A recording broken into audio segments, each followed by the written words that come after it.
Welcome to another edition of The Ride Home with John and Kathy, live from the Salem-Pittsburgh studios. And now here are your hosts, John Hall and Kathy Emmons. You know, it's about 4 o'clock or so, 4 minutes after. And around this time of day, I don't know about you, Kath, but I always need like a snack. Mm-hmm. Something. Yep.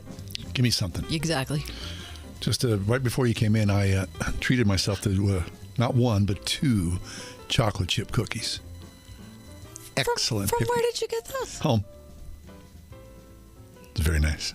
And you just were in here alone, just like I mean, you know, it was before eating like some secretive beaver. No, it was before you were in the studio. I mean, before you came in here to work today. Oh, okay. Yeah, so it wasn't just in the last 5 minutes where you like pulled the black curtains of this small box and decided to treat yourself. Didn't hold you back. No, I wasn't trying to hide from you. You know. Wow. But you know, you had the nuts. I know you're doing the nuts. I do the nuts and cranberries every day. That's fine. Mm-hmm. I find it delicious. Yeah. I look forward to it on the way in. Do you though? Always on the drive-in, I think, looking forward to that. It's National Trail Mix Day. Oh, yeah. Okay, all right, fine. I wonder if they make like chocolate chip cookie trail mix. Yeah, they do. Do they? Which is not trail mix. There's nothing. I mean, 95% of the trail mixes out there are just dessert. Right. I mean, there's precious little nutrients happening, and you know. Well, there's energy and nutrients in chocolate, right? Okay, you're stretching it a little. No. Yeah, but the trail mix originally was supposed to be right. Unsalted nuts and some dried fruit. Right. Now it's become, you know, you have like cinnamon toast crunch trail mix. I think trail mix has to have M&Ms in it to be considered for me. Is that right? I like it like that. See, now as soon as you put the M&Ms in, it's not trail mix. Of course it isn't. But it's delicious. Yeah. How about the Cajun stuff? I'm always like want that, but I'm always disappointed by it. Are you? Mm-hmm. See, there was a delicious offering by Target over COVID that they discontinued. That spicy Cajun. I had every day. It wasn't Cajun. What was the lime thing? It was lime something. Mm-hmm. It was very, very delicious, and then they stopped making Discontinued. it. Mm-hmm. Yeah. Which is sad for me. Well, anyway, everybody needs a chocolate chip cookie at around 4 o'clock. Well, good. Are you feeling better? Are you energized? Yeah, I guess so. I mean, I was a little... my energy wanes mid-afternoon. Doesn't yours? Yes. Of course it does. It always surprises me. I was like, let's go. But sometimes it happens mid-morning and mid-evening as well. Sometimes it happens mid-show. And then there's trouble. But not on today's show. No, not at all. No. We got a good show for you here today. We do. Coming up Promise today. you. Yes, we are. In the 5 o'clock hour, we'll talk about caregiver support, why it's so crucial for mental health. Also, we'll be talking to our good friend, Dr. Kurt Thompson, who's a psychiatrist in private practice at 510. We'll also discuss how text messaging is replacing email. Yeah. Do you know that my dentist is now scheduling dental appointments via text? Via text, yeah. Mm-hmm. Also, we'll have an ode to pickle juice, and we'll talk about whether we really should be applauding pastors who publicly confess their sins. Well, that's quite a roster of topics there, isn't it? There's a lot coming up in today's show. What's your opinion about pickle juice? I think it's delicious. Yeah, I do too. I keep some in my refrigerator at all times. Mm-hmm. Sans pickles. There's always a jar in there. I want to use it like me, not cooking, but like when I'll buy like a thing of pickles and the pickle juice is there. Yeah. I always feel like I shouldn't throw it away. You shouldn't throw it away. Keep it in your refrigerator. And then what do I do with it? I use it coleslaw. for tuna salad, coleslaw. Tuna salad. Yep. All Chicken salad. All right. Fine. Any of those things just adds a nice splash. Pickle juice. So good. Brine. It's mostly good marinade salt. For chicken. What? Really? Sure. Pickle juice marinade? Sure. I'm not sure I'd like that. Really? Like pickled chicken? Well, you're not pickling it. You're just marinating the chicken in it before you bake it. But doesn't the chicken taste like pickles then? Well, here's the thing. If you don't do it too long, it's basically just going to be like a brine. A salty which is going mix. to make it very moist and delicious, and I recommend it. If you leave it in there for a long time, overnight, it might taste like pickles. Pickled chicken. That wouldn't be bad. That can't be that I good. think it'd be good. If you had chicken sandwich, wouldn't you like a pickle? Always. Why wouldn't you combine the 100%. two? Okay. You sold me. All right. Okay, Very good. good. So All right. Hey, without further ado, news stories of the day. Always the big news stories. Kath, give us the top 4 at 4. For Wednesday, John, August 31st, 2022, number 1. Russia is set to shut its key Nord Stream natural gas pipeline today for maintenance, they say, and I'm using air quotes there, leaving Europe guessing again about whether supplies are actually going to restart. Plus, it's going to be getting colder, and when winter comes, the need for fuel is going to increase, and people are getting pretty anxious in Europe. Officials and energy executives say the continent faces years of high energy prices as countries try to replace Russian energy with limited supplies elsewhere. Alexander De Croo, Prime Minister of Belgium, said today Europe must brace for 5 to 10 years of hardship. And by the way, if you're wondering about this, the U.S. needs at least 2 years to increase production to meet the surging demand of Europe.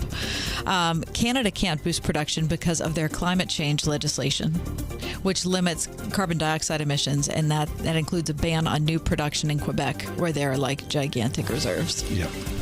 It's from the Wall Street Thanks, Journal. Canada. Yeah, that was not a happy story, is it? Number 2. The president was happy as a clam yesterday outside his hometown of Scranton, saying hi to people and detailing his $37 billion plan aimed at addressing gun violence. The president touted his Safer America plan, a proposal that would be funded through money included in his fiscal 2023 budget request, which does not yet have congressional approval. But listen, 2 months to go to the midterm elections, and he chose to emphasize the need for more law enforcement officers. Yeah, he said, quote, Americans just want to feel safe again. When it comes to public safety in this nation, the answer is not to defund the police. Hallelujah. It's fund the police. Amen. Thank you. Now, can you believe Yeah. that the president from the Democratic Party in the United States is saying that? Were they like freaking out? Times change. Yeah. Number 3, as you heard at the top of the hour, Mikhail Gorbachev, former president of the Soviet Union, died yesterday at the age of 91.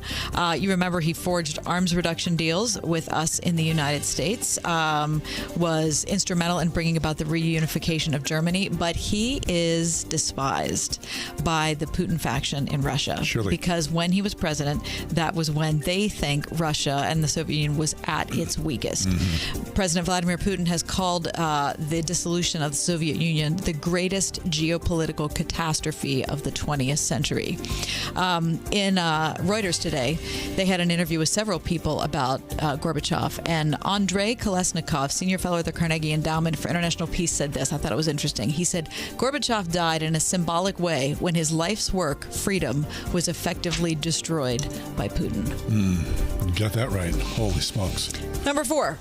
After years of delay, the Pens and Buccini Pollen finally got development rolling last September with the start of construction on that 26-story office tower that's going to be anchored by First National Bank. But they had hoped to get started on a music venue I had not heard about and an accompanying parking garage this summer. But so far, that has yet to happen. If and when it does, though, John, the indoor-outdoor venue is expected to total 90,000 square feet and be capable of handling 6,000 people. And that is your top 4. At 4. Did you know about this? Yes. I didn't know about the concert venue. I don't know how I missed that. Okay, a couple things. We don't need another concert venue, and we don't need another office tower. Okay, we certainly don't need another office tower. So what's the deal? Okay, but what about the 850 space parking garage? Like, what's Okay, with as much as 51,000 square feet of retail and commercial space surrounding it.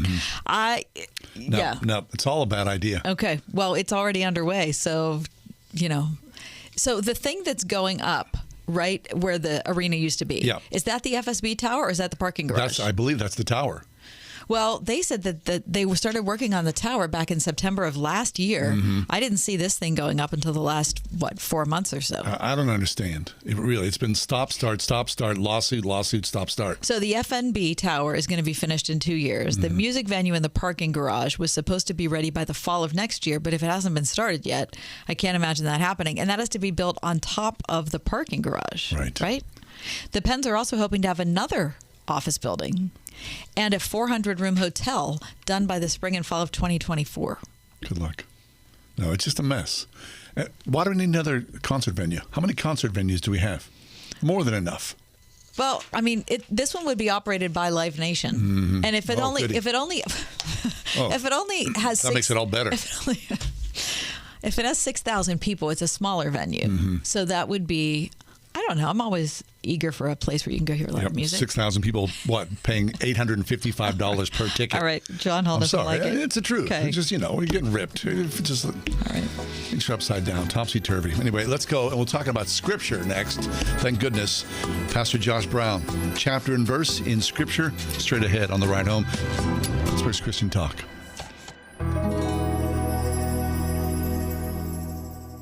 101.5 WORD. How can your family stay faithful to the Lord as the culture darkens? What are the traits of an effective spiritual leader? And why can the gospel transform even the toughest sinners?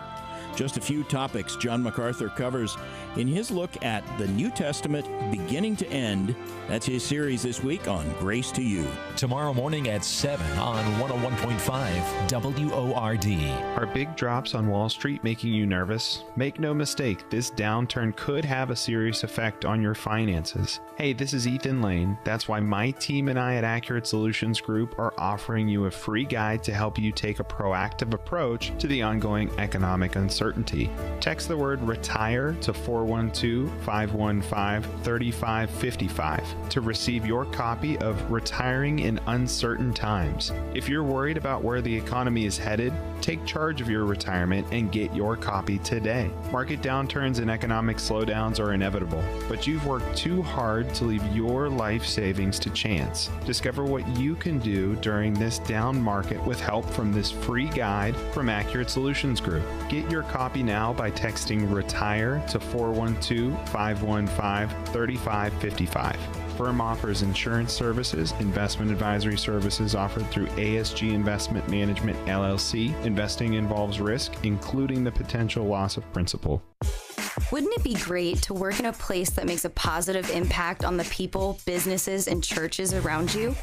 That place exists. I know because I work there. My name is Cassie, and I'm the digital marketing specialist with Salem Media Group in Pittsburgh. Right now, 101.5 Word FM and Salem Surround have an opening for one talented salesperson to join our team. Is that you? We'll bring the training, you just bring the talent. An understanding of digital marketing and some direct sales experience will definitely help you stand out. What are you waiting for? Take the first step to a career that is challenging, rewarding, and helps to create terrific results for our amazing customers. Join the sales team at Salem Media Group, Pittsburgh. Email your resume to brad.marshall@salempittsburgh.com. That's brad.marshall@salempittsburgh.com. Salem Media Group is an equal opportunity employer. When it comes to your child's education, do you feel like you have a partner in your current school? Or is it more like you're on your own? As you look ahead to next year, now's a perfect time to consider a quality Christian education with a school who will be a true educational partner for you and your family. Many of our area's finest Christian schools are offering half-price tuitions for first-time enrollees, like Robinson Township Christian School. Find a school that's right for you at wordfm.com/tuitions. Chapter and verse, right? Everyone always talks about chapter and verse. Pastor Josh Brown is with us from Belfield Presbyterian Church in the Oakland neighborhood here in the city of Pittsburgh, here today to talk to us specifically about chapter and verse. Hey, Pastor, how you doing? I'm doing well. John, Kathy, thanks for having me again. Always good, Josh. All right, so before we give some specific examples to kind of help people understand, let's talk about how did the Bible end up with chapters and verses anyway? Through kind of a long process. The Old Testament had some kind of developing numbering system in the kind of latter part of the first millennia, so the 900s. There were some kind of ways that it would be numbered, just to give you a way to quickly identify something, because they were not written that way. In either the Hebrew or the Greek text, they were written. They were written as letters. They were written as gospel accounts. They were written as prophetic writings. And so people recognized at some point, well, it's a lot easier to find something if I've got a little bit of an index for it. Mm-hmm. So it began to develop over time, and in the 1500s, when there was a lot more translation efforts going on to translate the Bible into people's vernacular languages, that's when that kind of picked up steam. And in 1560, they published something called the Geneva Bible, and that was the first one that had, in English at least, chapters and verses all marked out in the way that we know it. So it developed, but it's now been there for so long that we are not used to seeing it without it. Mm-hmm. So the chapter and verse divisions, also you can add on to that the headings that we have in Scripture. So that came, I'm guessing, at a later time still. Yeah, and you'll notice that depending on what translation of the Bible that you're using, or if you're using a study Bible versus, some other kind of one, you'll notice that those are sometimes a little different. So the little, as you said, the chapter headings or the little subheadings where it'll give you a little indication of what's this section about. Those are put there by the translators, by the editors. They're not bad things. Again, it's simply a way to help you quickly locate a passage, so that if you're thinking, I know that there is a series of parables somewhere in Mark's Gospel, and I'm not sure exactly where it is, and you start skimming through your Bible, those headings can be very helpful in letting you quickly identify something. Or if I were to say to you, hey, Kathy, the parable that you're looking for is in Mark chapter 4, even easier, then you just go right there. So they're very helpful tools. Right. Okay, so Josh, then it is a good tool. There's a lot to be said about the nature of chapter and verse, but is in some ways the chapter and verse, is it a hindrance or a stop sign in the natural flow or the narrative, the story of Scripture? I think it can be in some ways, and I don't mean to suggest that they're bad things. You're right. Again, every Sunday when I preach, I ask people to open up their Bibles to a particular passage, and that makes it very easy for them to do so, whether you're using your app or whatever. And if I tell you, hey, my favorite Bible verse is this, so they're very, very good things. It can tend to somewhat atomize Scripture, though. It breaks it down into these little chunks. It wasn't written in those ways, and sometimes we can totally isolate them and miss the larger train of thought that's happening, or I'm sure we've all seen examples where somebody can pull one perhaps entirely out of context and present it to almost say something that it doesn't mean at all. But the bigger thing is you do lose some of the flow of it. The historical books, for example, in the Old Testament, were written to be read as these accounts, and there are some. There are different versions of the Bible you can find published without those things. Some publishing houses have what they call like a reader's version that doesn't have those. And I've been, for as many times as I've read something like Exodus, say, the times that I've sat down with a reader's Bible, it reads more like a novel. I mean, it's the same exact text, but there's something different about encountering it that way, where even just my eyes and my brain are not pausing every time I see a big number and a small number, and I look at the footnotes and things. You're reading, this is what Moses said, and this is what they did. For as familiar as you are with the words there, it can present it in a different way. And the pauses tend to make us think that there's a different thought, or we're moving on to a different thing, when that's not necessarily the case. Or sometimes that division can even set you up as a reader to think that the writer's making a different point than maybe he is. So this is the first one. There are tons of examples of this. But the first one that just popped into my mind was Ephesians 5. Now, this is not the difference, and of course you already know what I'm talking about, but this is not the difference in a chapter, the transition from chapter to chapter. This is a transition that from one section that's headed a certain way, and then a different heading that sets up the next section up. But so let me just break it down for people who are listening. So this is Ephesians 5, and I'll start with verse 21. It says, "Submit to one another out of reverence for Christ." And then verse 22 says, "Wives, submit to your husbands as to the Lord, for the husband's the head of the wife, as Christ is the head of the church, his body, of which he is the Savior. Now, as the church submits to Christ, so also wives should submit to their husbands in everything. Husbands, love your wives." Anyway, but the submit to one another out of reverence for Christ is in a different section than the wives submit to your husband. So oftentimes when you see people quote this passage, they start with verse 22, Josh, instead of 21, and it's like an artificial block in there. What do you say about that? What's your reaction? Well, you just picked one of the hot topic ones for sure, Kathy. Sorry, I didn't mean to set you up there. Bring us home, Josh. That's why I thought of it, though, because it's been discussed so much. Yeah. No, you're right. I mean, that is. I say that because that is one of the strongest examples of what you're saying there right now. The chapter and number divisions and the headings and things, those were not inspired. Those were put there over time by people. And again, I'm being careful. I'm not saying they're not helpful. But those were put there by people later at times to help us quickly locate and identify something. And you're right. It's at least important to ask the question, does that interrupt the train of thought that is not meant to be interrupted? At the very least, you have to ask that question. Now, again, in that particular case that you cited there, people are going to answer that a little bit differently. There will some who will say, no, Paul is changing gears and beginning to do something. There are others who will say, no, putting it there creates an artificial division into his train of thought right there. So if nothing else, you ought to at least ask yourself those questions, or just try encountering the text in a way that reads straight through. As I said, you can find different versions where the Reader's Bible. And in the letters, it's an especially interesting thing to do sometimes. Most of the letters are not long. Ephesians is not a particularly long letter. You just sit down there and read that.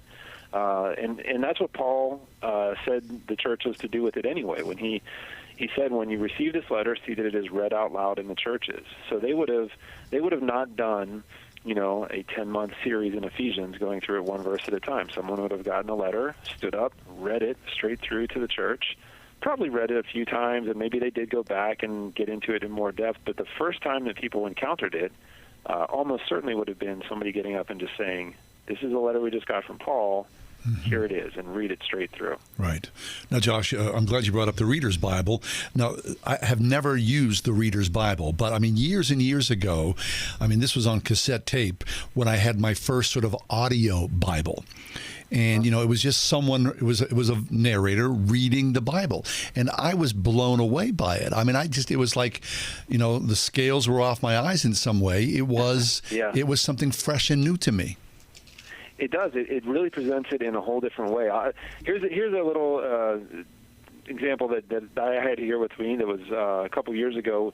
I was preaching through a series on 1 John. And now, 1 John in particular is a letter that there's a lot of scholarship. A lot of people believe that was written as a sermon meant to be distributed to. It's not written to a particular congregation like a lot of Paul's letters. That it was, written with this idea of, here, when you receive this in your church, have somebody read this almost as if it were a sermon. And we were doing a series where we were going through it basically verse by verse. And now there was one we were doing it was a winter time. There was one particular Sunday where we'd had a pretty bad snow or ice storm here in the city, and we have 2 services in the morning on Sundays and 1 on Sunday evening. Well, the 2 in the morning were so bad nobody could get in, so we canceled those ones. We kept the one in the evening, and I was trying to think through, I don't know if I want to keep the series going because the morning folks, we're going to get staggered here, we'll get weeks off. Anyway, it was a decision I made. I thought, you know what, I'm just going to read 1 John to people. That's what it was written to be used for. That's how it was used. Mm-hmm. And so I just got up and I told the folks that were there that night, this is what we're going to do. And I read through 1 John. And I'm not a professional audiobooks reader, so there's people who can do it way better than I can. But John, to your point, I had a number of people afterwards say, that was really something. That's cool. I just listened to 1 John. It didn't take long, 20 minutes maybe. And wow, I've never heard it that way before. I love it so much. Yeah, there's something to be said about it. You hear it differently, you think it differently. Right. And you would imagine, if you were fortunate to be around someone, in a monastery or something, and they had a Bible, and maybe they gathered for Bible readings once in a while to hear it like that for people who couldn't read or, of course, didn't have their own copy of the Bible. And there's God's Word in a whole new, fresh way in its original context. Yeah. It is, and everyone is going to be a little different. So for the Psalms, if you're looking at those, they really do, most of them are relatively short, so it really does come across as a prayer or the lyrics to a song, which is what many of them were anyway, rather than a series of, couplets that are numbered. Or if you're reading the historical books, as I said, and you're reading through, the account of Joseph, it reads much more like a novel of sorts. Yeah. Instead of you're breaking it up into these little chunks. It's all right. Well, what happened next? And this is actually a very exciting story. Where's it going? Yeah. Josh Brown's with us. He's the pastor of Belfield Presbyterian Church in Oakland. Let's take another example from Scripture, Josh. I thought of 1 Corinthians 13. So we hear it a lot in weddings. Mm-hmm. And so I don't know how many weddings you've preached, but I bet the majority of them probably have 1 Corinthians 13 in it. It's a lot, yeah. Yeah, it's a lot. But what Paul's talking about before that and after that is not about marriage, right? It's about spiritual gifts. So just talk about how 13 fits in with the rest and what we might lose if we don't know what's on the beginning and the end. Kathy, that's another fantastic example. You're right. I don't know what the percentage is, but I have a lot of couples who say we would like to have 1 Corinthians 13, if not the whole thing, at least maybe verses 4 through 7, read at the wedding. I say, great, it's a wonderful passage. And I usually say, let's talk a little bit about the context of that, because you're right, it didn't show up on its own on the inside of a Hallmark card. It's in the context of a much larger thing. And the way the way I encourage people to look at it is that going as far back as chapter 11, really, chapters 11 through 14 are really about how the Spirit of God enables the people of God to live when they are together. So in chapter 11, you have some talk about worship. In chapter 12, you have that famous imagery of the body with many parts and different functions. In chapter 13, you have this is what love looks like. It's active. It's a way of being and behaving together.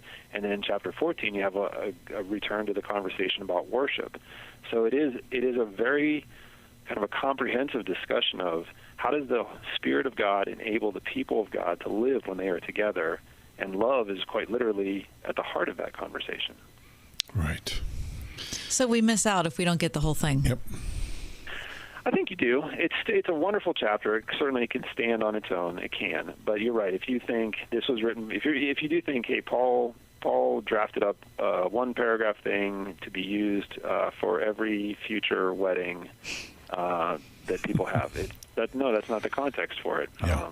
There's a lot of truth in there that you can offer up to a husband and wife and encourage them to live into, but it's also something that the three of us could talk about. What's this look like for us as the people of God to live together into? Pastor Josh Brown, we're talking about chapter and verse. Josh joins us from Belfield Presbyterian Church. It's in the Oakland neighborhood, a city church right across from the University of Pittsburgh. Josh, you got to feel energized. Students are back, and Pitt, CMU, Carlo, you name it. They're on Fifth Avenue. Belfield's right in the mix of it all. We are, and it is a good time when all the university communities start filling back up again, and things seem to kind of get a sense of vibrancy around here. At the same time, we are a congregation with people coming from all over the Pittsburgh area. So it's for those who have been with us all through the summer when things quieted down, it's great to see that new life for students who are new to the area. We've been doing all we can to just welcome them in, let them know that they have a place where they can be loved and experience God's grace and learn about Him together. So it's an exciting time at the beginning of the semester, a lot of great opportunities, and we're trying our best to follow the Lord's leading and reaching out to them. Fabulous. Well, Josh, it's always a pleasure. You bring something new and different to our thoughts, and always a pleasure to have you with us. Thanks again. Well, I appreciate it. Hope you guys have a good time. I'll talk to you soon. Josh Brown, Belfield Presbyterian Church. Take a quick break, come back. Today is the 25th anniversary of the passing of Princess Diana. That's next. If you're considering protecting your retirement with gold or silver, listen up. Mark Davis here. One company I trust for this, Advantage Gold, the highest rated precious metals firm in the country. They've won the Best of TrustLink Award 4 years in a row because they really educate their clients on how to buy gold and silver the right way. Text the word BETTER to 48542. Get a free copy of the #1 best-selling book, The Great Devaluation, when you text BETTER to 48542, so they can send you a free gold kit along with a free copy of the Wall Street Journal national bestseller, The Great Devaluation. With the crazy state of the world right now, who knows what's going to happen tomorrow? Don't wait any longer. Get the best information, the best process, the best service, the best value, all from Advantage Gold. Text the word BETTER to 48542 now. That's BETTER. Text the word BETTER to 48542 now. Advantage Gold is not an investment advisor or a tax advisor. Consult with your financial advisor before investing. You ever see those really amazing videos of salmon swimming upstream? There they are, these beautiful fish literally flying through the air against hard currents on their way to live for the next generation. And life can feel like that sometimes, right? We're all swimming upstream against harsh odds to live another day. And so, in this downturn, these really weird economic times, a cash-out refinance may be the breathing room you need to lighten your load. With newfound money, a cash-out refinance from United Faith Mortgage can help you pay off some debt and give you some money to set aside for a better financial shape. The Faith and Family Mortgage team at United Faith Mortgage will help you untangle any questions or any anxiety about the process. The small team with the big backing makes United Faith Mortgage the preferred mortgage provider here at Word FM. United Mortgage Corp, Melville, New York. NMLS number 1330. Pennsylvania Department of Banking and Securities. Mortgage lender license 22672. Train up a child in the way they should go. Well, you know the rest. It's a calling you take very seriously as a Christian parent. And Trinity Christian School in Forest Hills seeks to honor your commitment by working together with parents to prepare students who are academically sound and spiritually ready to take their place in the world through a classical approach to education that helps build a faith from which they will never depart. Trinity Christian School, one of the top K-12 schools in Allegheny County, at trinitychristian.net. Do you need new blinds or shades? Blindster.com offers custom-made blinds, shades, and shutters shipped directly to you at prices less than big box retailers. Visit Blindster now through September 8th to save 50% off any order during their Labor Day sale. Blindster.com. Ask Alexa to play the word Pittsburgh to hear us there. We're on your Google speaker, too. Plus iHeart, TuneIn, and on Odyssey. 101.5 WORD-FM, Pittsburgh.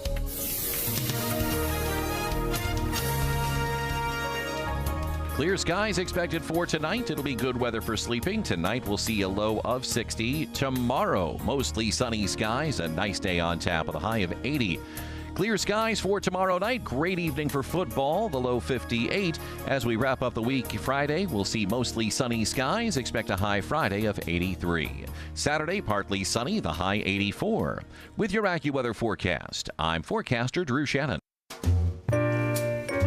We oddly live in a celebrity-obsessed culture, and few figures in the public eye are as revered, photographed, and ultimately, I say, believe driven to her death by celebrity culture than Princess Di.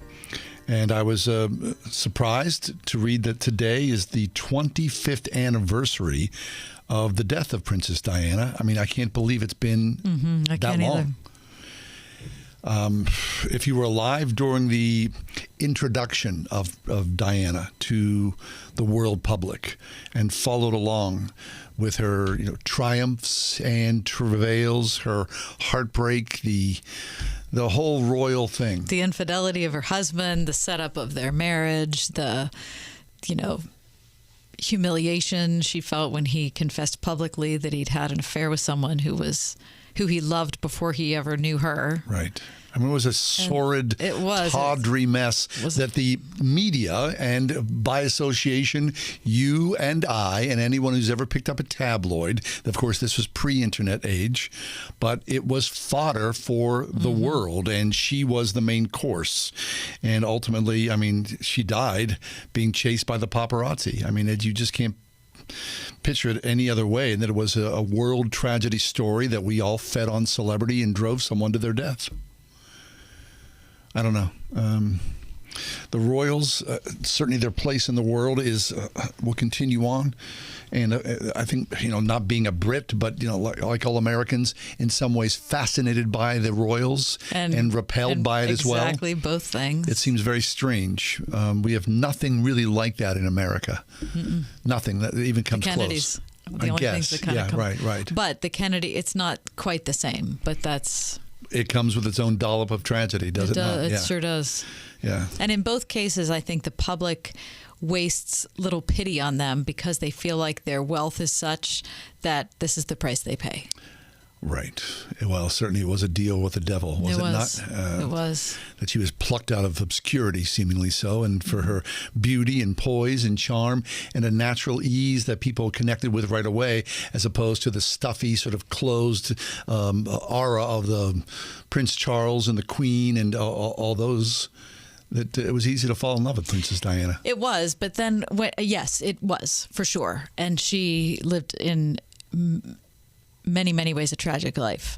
But I didn't realize until the last, when I started looking into it a decade ago, that she is from a royal family. Yeah. So it's not like it's not like My Fair Lady. No. She was selling she wasn't Liza flowers Doolittle. And, apples on the street corner. Right, and needed some work with her dictation, or her diction. Or her dictation. Probably both were bad. No, it wasn't like that. I mean, she was from a famous family with incredible land Yes. in a castle and everything like that. Right. But she didn't have a lot of choice in marrying Charles, and apparently he didn't either. Oh, gosh. What a weird setup. Very, very strange. All right. Let's take a quick break. Come It is back. 25 years. Wow. Yes. Passed by ever so quickly. All right, coming up next, you heard about the latest pastor who's come under fire. When he announced that he was taking a leave of absence, what did he get? Standing ovation. We'll talk about it next. 101.5 WORD. This week, Chuck Swindoll continues his teaching series on the Holy Spirit called Flying Closer to the Flame. When you have Christ, you have the Spirit. And when you have the Spirit, you have the anointing. You have a sixth sense. It is something that the worldling does not have because he doesn't have the Spirit. Hear Chuck Swindoll teach about the power and influence of God's Spirit this week on Insight for Living. Tomorrow morning at 8 on 101.5 WORD. You've all helped build MyPillow into this amazing company. And now, Mike Lindell, inventor and CEO, wants to give back exclusively to his listeners. Hey, this is John Hall. The Percale and Giza Dream bed sheet sets are available in a variety of colors and sizes, and they're all on sale for as low as $29.98 with our listener promo code.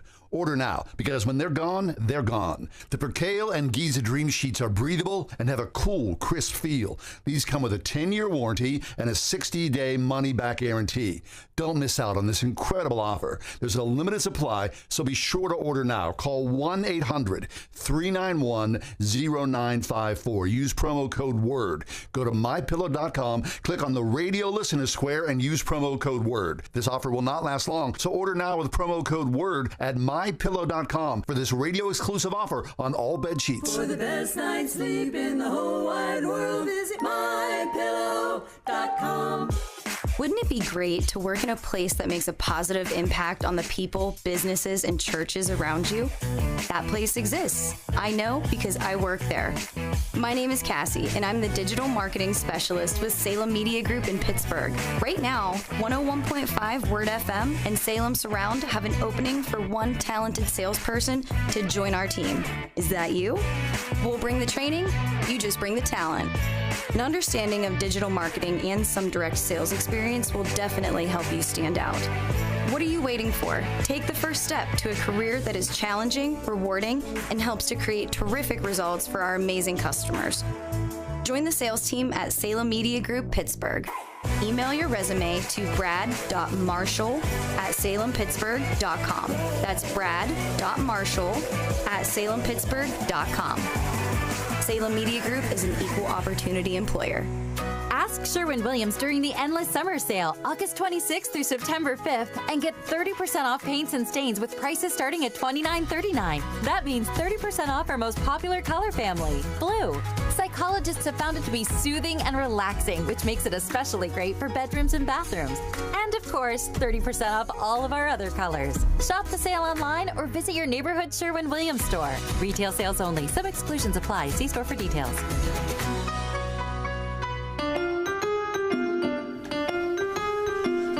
In the many, many years we have been producing this show, we've seen a parade of pastors.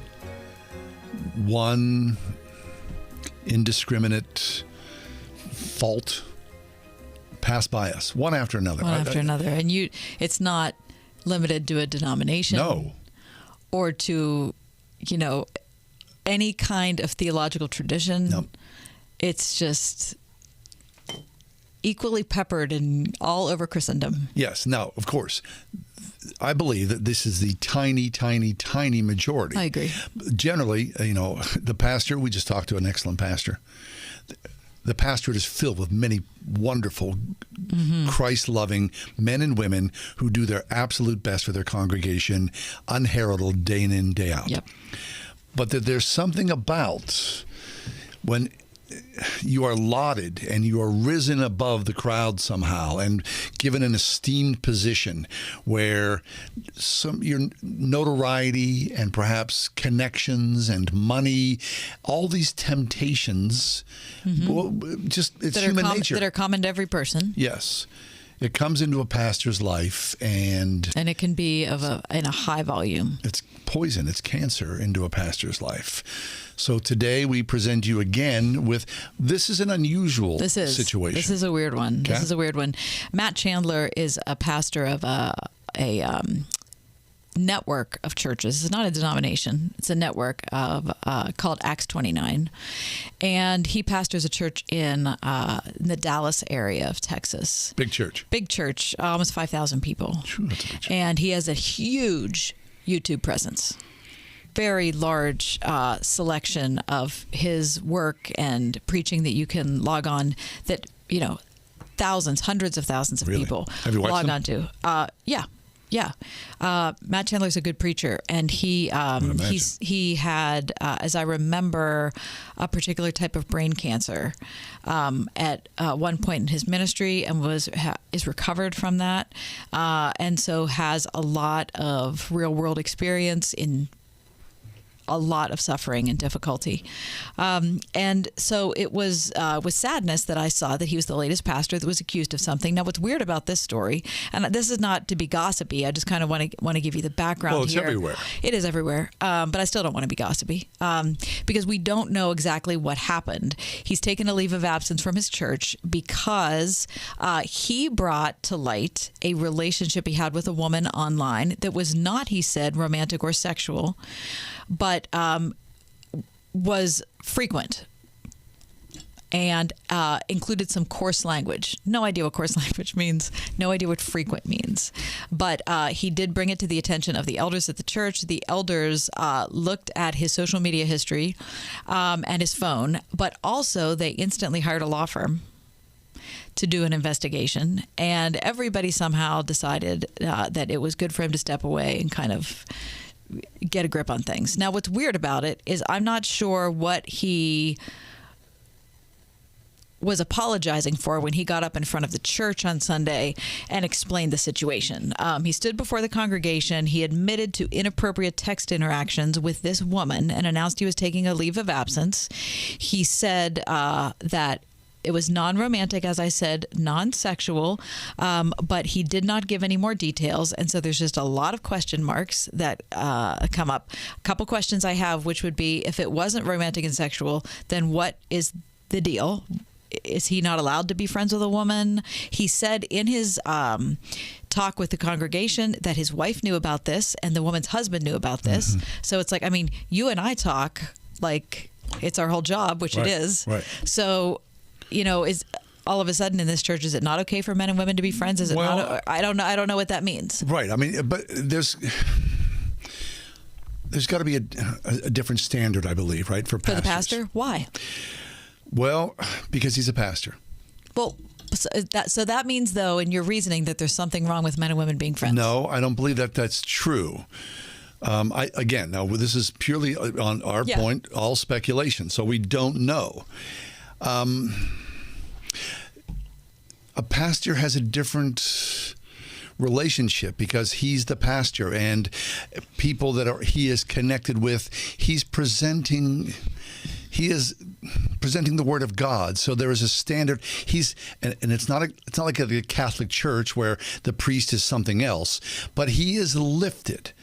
There's a built-in, I don't know how to explain it any better, but he's different than you and I. Okay.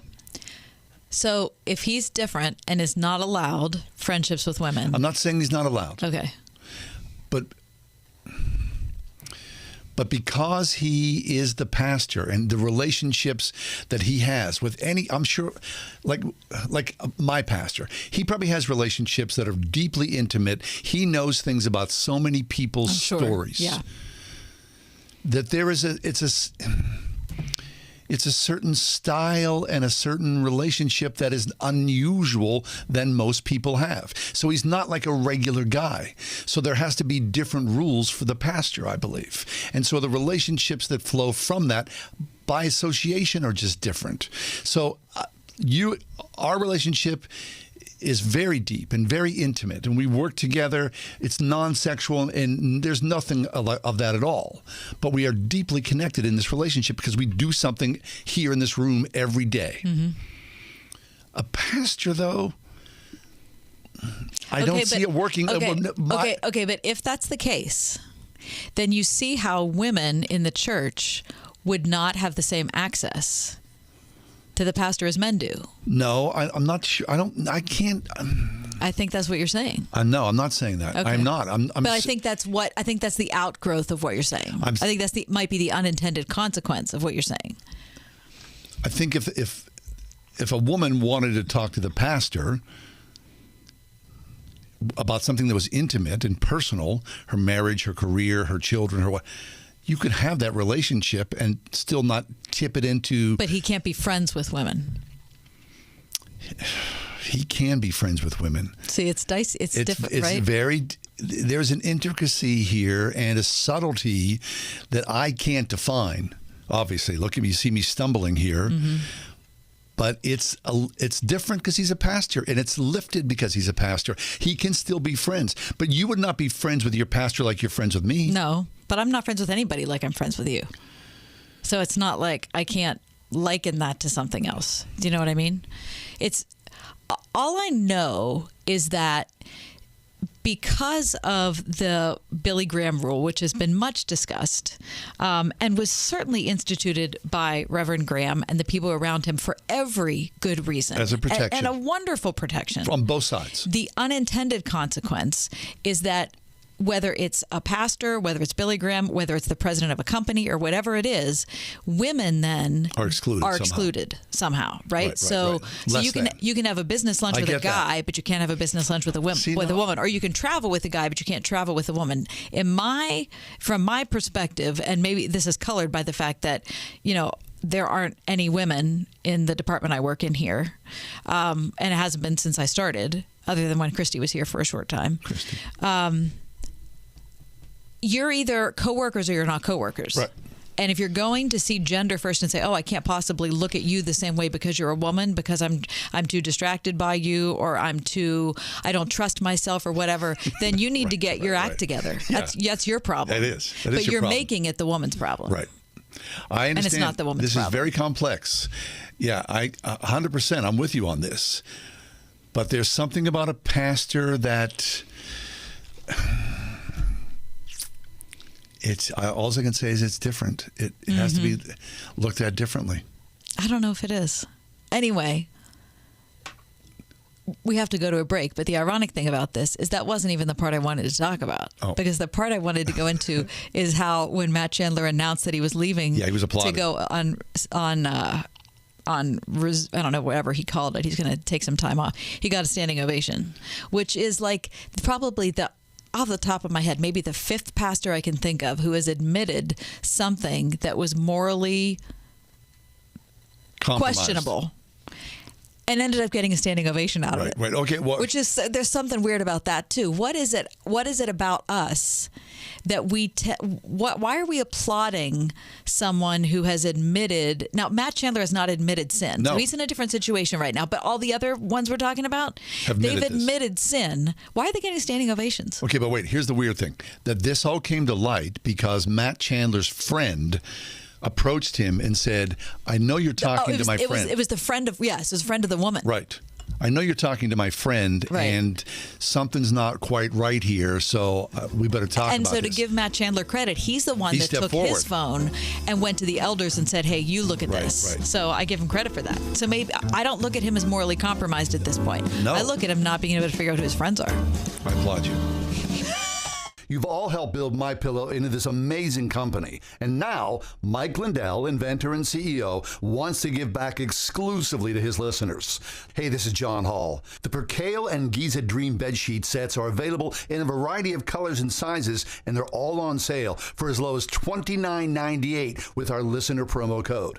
Order now, because when they're gone, they're gone. The Percale and Giza Dream Sheets are breathable and have a cool, crisp feel. These come with a 10-year warranty and a 60-day money-back guarantee. Don't miss out on this incredible offer. There's a limited supply, so be sure to order now. Call 1-800-391-0954. Use promo code WORD. Go to MyPillow.com, click on the radio listener square, and use promo code WORD. This offer will not last long, so order now with promo code WORD at MyPillow.com for this radio-exclusive offer on all bed sheets. For the best night's sleep in the whole wide world. TalkShoe.com.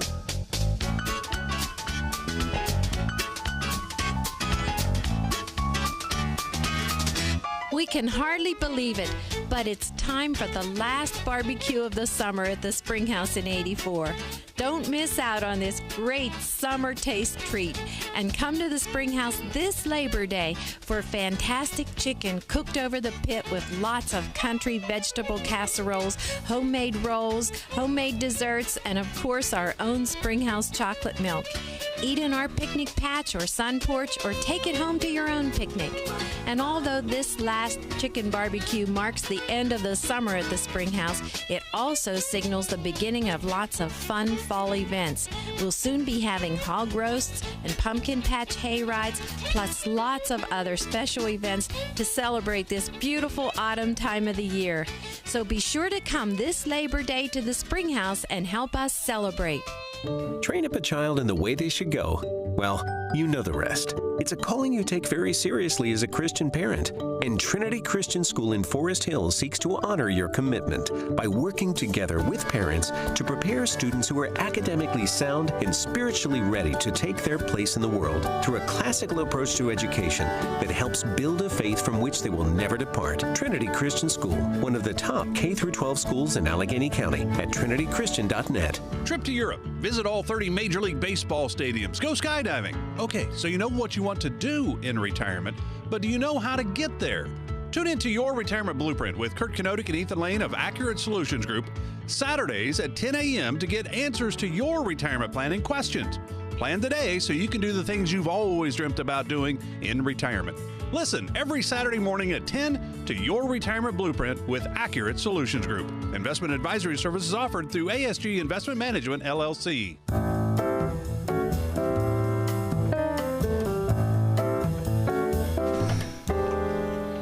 All right, Matt Chandler Redux. Right. So before the break, we were talking about Dallas pastor Matt Chandler and how he's decided to step away because of some inappropriate conversations he's had with some woman, but it's not romantic and it's not sexual, so I can't figure out why it's inappropriate, but whatever. There were very few details given. I want to move on, though, to the next question, which is, what is this compulsion that congregations have that when their pastor gets up and admits to some sort of infidelity, and that infidelity could be sexual, or it could be, that he was unfaithful to the church or unfaithful to, his salary package or his agreement with the church, whatever it is, he's unfaithful to.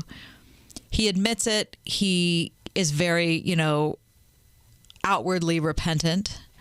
And then he gets a standing ovation from his church. Because now this has happened at least, off the top of my head, I didn't look into, 5 times I can think of this has happened. I'm sure it's a case-by-case basis. But when you see someone who is publicly repenting, I think most people would, you go, that's especially if that's your pastor, your heart breaks a little bit with and for him, right?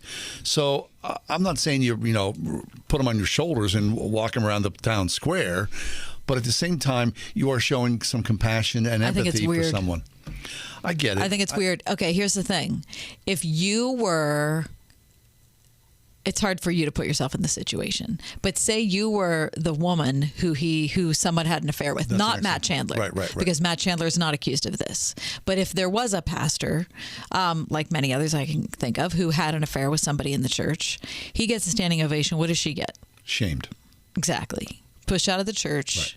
Right. Okay, so there was an article in Christianity Today just last night by Dave Miller, and it's a very short piece, but he mentioned something in here. Right? He's a pastor himself, and he said he recently retired, and he'd been at his church in Sioux Falls for 17 years. He said, I did what I've done week after week, Sunday after Sunday. I preached a text of scripture, and after church they had a potluck and had fellowship, and everybody was loving toward him and toward his wife, and everybody was sorry they were leaving and all of that. And he said it was a wonderful way to wrap things up. But no what I standing up? didn't receive was a standing ovation. Okay, which he said he didn't want. But he says this at the end of the article. He said, if a sinner is genuinely repentant, he doesn't want a standing ovation. No, right. And if he isn't, he doesn't deserve one. The last thing he needs. He doesn't deserve one. Right. So this should be something that doesn't happen. Right. Well, the standing ovation is a weird thing. And it's a new thing in American culture, right? I mean, as a former actor, there was a time when if you got a standing ovation, you earned it. Mm-hmm. Now, everybody gets a standing ovation. It's like everybody gets a trophy. You go to any show, for the most part, everyone's, and you go, it's cheap. It's all cheapened. It's all, so we're all happy to jump to our feet now. Yeah, yippee. And it just hollows it out. Who wants a standing ovation? Well, so if you don't want a standing ovation, first of all, and if you are truly repentant for something you did, that would be horrifying to see. Of course. Right? Hopefully that you would recognize Exactly. that. You would say, everybody sit down. Yeah, please. I'm so sorry. But what is it about us in a congregation that makes us want to do that? It's just we're not recognizing what's happened. Right. And we're definitely prioritizing our guy over anyone else he's hurt. Everybody wants a hero.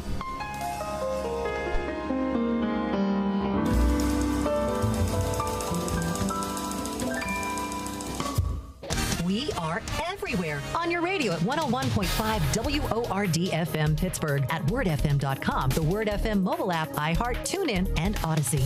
Code ERIC. With SRN News, I'm John Scott. The Justice Department says Donald Trump's request for a special master to review the documents seized by the FBI at Mar-a-Lago is unnecessary. According to a new court filing, the Justice Department already completed its review of potentially privileged documents. It said that a special master was therefore unnecessary and that the presidential records that were taken from the Florida estate do not belong to Trump. The DOJ also claims that government records were likely concealed from prosecutors and efforts were likely taken to obstruct the government's investigation. White House correspondent Greg Cluxton, the former president, claims the government records in his possession were declassified. In health news, the U.S. authorizing its first update to COVID-19 vaccines. The booster shots will target today's most common Omicron strain, and those shots could begin within days. This is SRN News. My brother-in-law died suddenly, and now my sister and her kids have to sell their home. That's why I told my husband we could not put off getting life insurance any longer. An agent offered us a 10-year, $500,000 policy for nearly $50 a month. Then we called SelectQuote. SelectQuote found us identical coverage for only $19 a month, a savings of $369 a year. Whether you need a $500,000 policy or a $5 million policy, SelectQuote could save you more than 50% on term life insurance.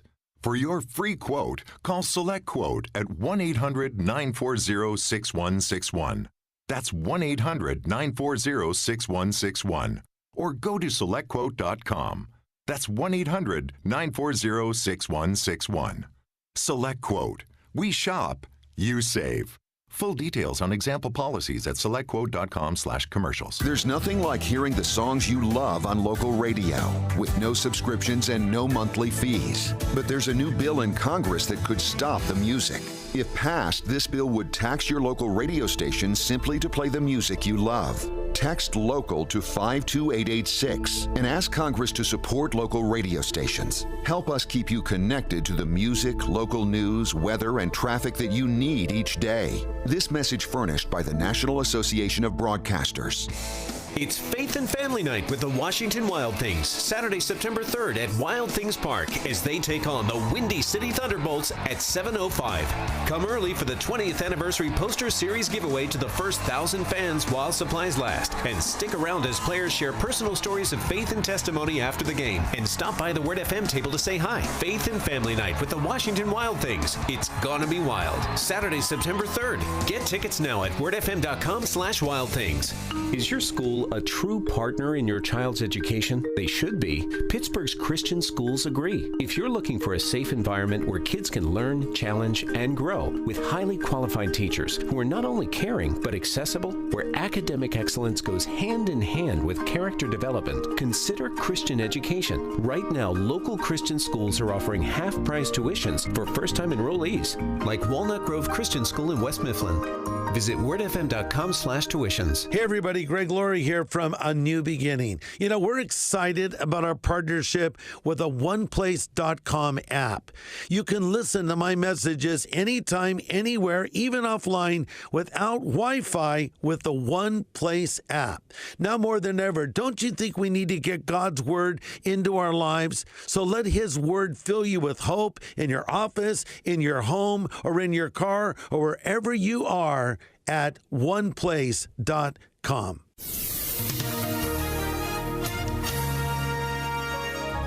Clear skies expected for tonight. It'll be good weather for sleeping. Tonight we'll see a low of 60. Tomorrow, mostly sunny skies. A nice day on tap with a high of 80. Clear skies for tomorrow night. Great evening for football. The low 58. As we wrap up the week Friday, we'll see mostly sunny skies. Expect a high Friday of 83. Saturday, partly sunny. The high 84. With your AccuWeather forecast, I'm forecaster Drew Shannon.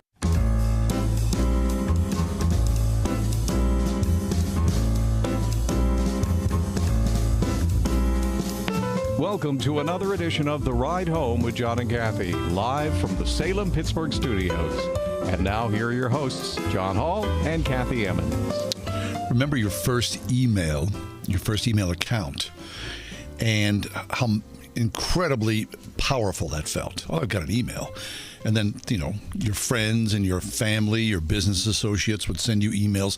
And then you started getting flooded with emails from retailers and every Tom, Dick, and Harry who wanted to connect with you. You were giving out your email. So then people started to do, you know, a work email, a business email, a friend email. You know, some people I know have 5, 6, 10 different email accounts. Now, that same thing has happened to the beloved text message.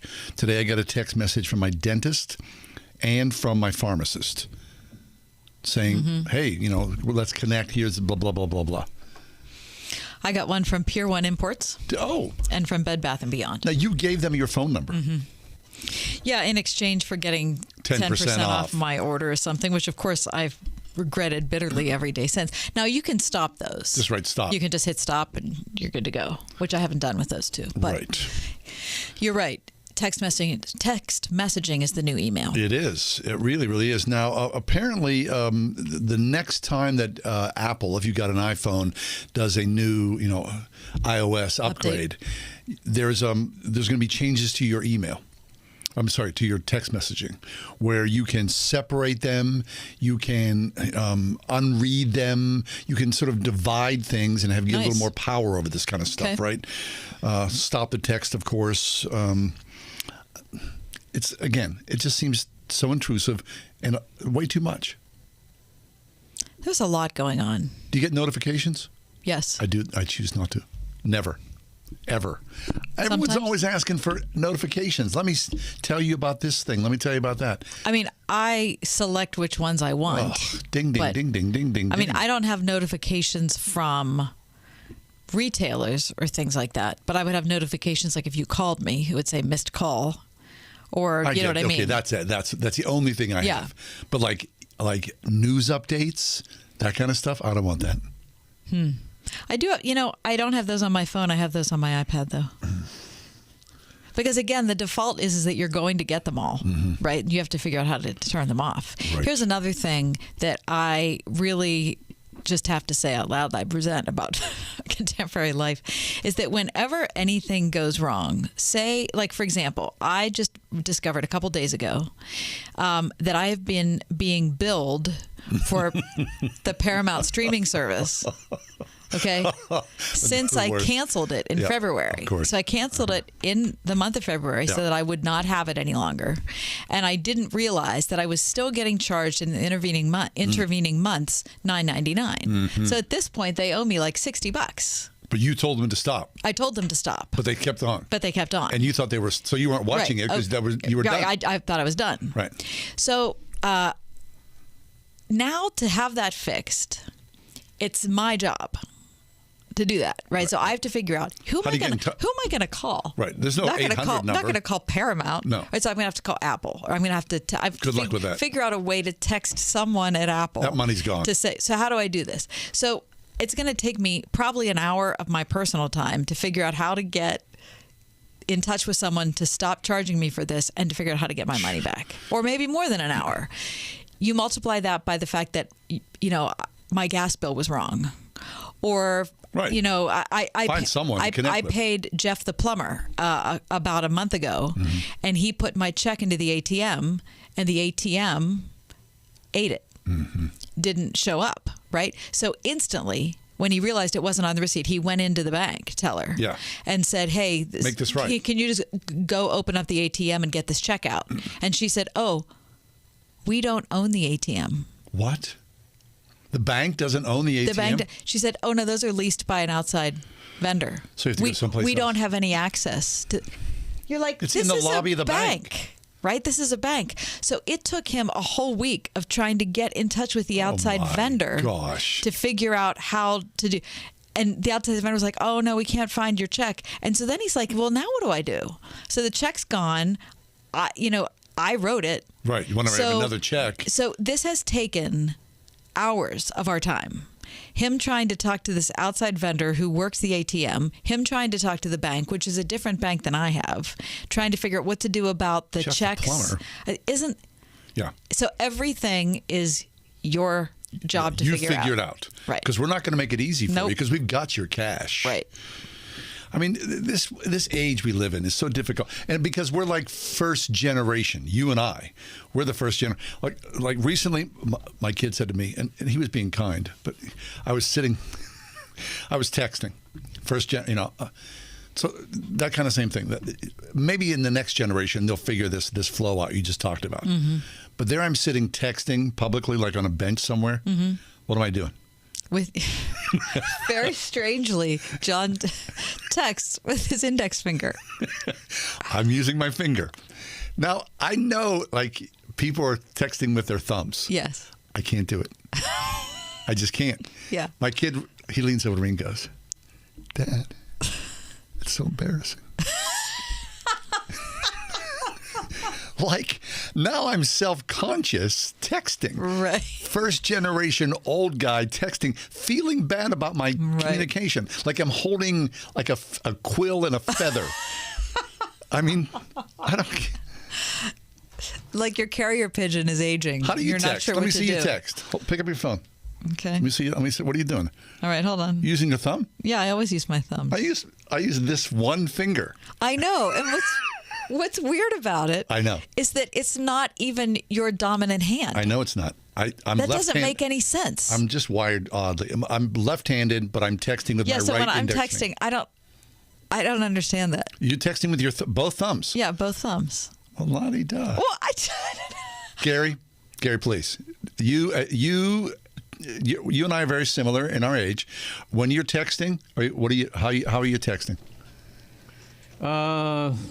Both thumbs. Both thumbs. What is wrong with you guys? I mean, sometimes if I'm holding the phone with only one hand and a cup of coffee in the other, I'll text with just my right thumb. It seems slow to me. Mm-hmm. Wait. My index finger could probably beat your Gary, are you right-handed? Yeah. Okay, imagine texting exclusively with your left index finger. That's nuts. That's what John does. I don't get it. All right, it's just weird. It's a strange world we live in. All right, let us take a break. Hey, the psychiatrist is up next. Yes, he Maybe we can go is. there. Yes. Take all your worries and troubles. I'll ask him why you do that. The doctor is in. Kurt Thompson, The Soul of Desire. What are we talking about next? Oh, we're talking about... Inquiring. Inquiring minds want to know. 101.5 WORD. Dr. Charles Stanley. What's the world seeking today? Pleasure, prosperity, you name it. If you want to be conformed to the likeness of Christ, if you want to be a godly person, you must seek those things that are godly. Set your mind, fix your thoughts on the things above, on Christ, not on the things of this world. The teaching of Dr. Charles Stanley on In Touch, helping you grow in Christ every day. Tomorrow morning at 8:30 on 101.5 WORD.